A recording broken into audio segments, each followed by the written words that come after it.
Defence Minister Rajnath Singh has called out Rahul Gandhi over the Congress leader's statement on the Indian Army. Speaking at a rally in Banka, Bihar, he said, and I quote, "Our army soldiers have only one religion, and that religion is Sainya Dharma. There is no other religion besides this," unquote. Rajnath Singh cautioned against dragging the army into politics, saying that whenever the nation has faced a crisis, Indian soldiers have upheld the country's pride through their bravery and valor.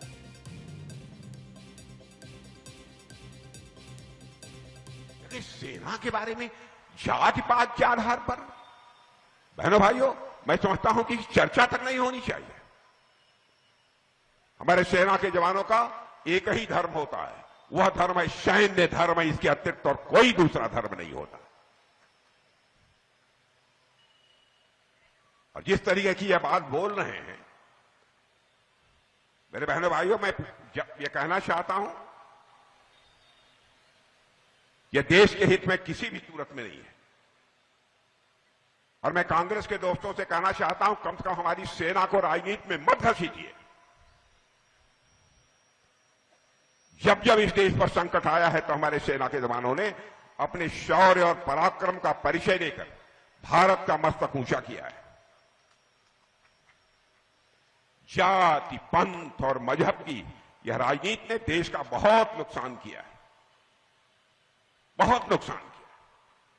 और हम लोगों की सोच तो यह है कि समाज के सभी वर्गों का उत्थान होना चाहिए। हमारे देश के ऋषियों और मनीषियों ने कभी इसके बारे में सोचा भी नहीं है। इंसान की बात सोचिए, जानवर की भी हम लोग चिंता करते हैं मेरे बहनों भाइयों।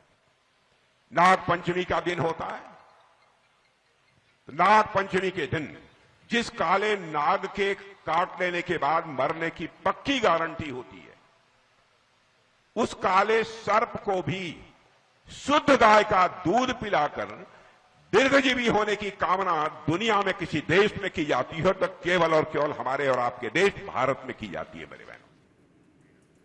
Clearly, as far as Rahul Gandhi's statement is concerned, could it be a misfire on his part that might boomerang for the Mahagathbandhan ahead of the Bihar elections? A clear, strong retort coming from the Defence Minister, not having it at all.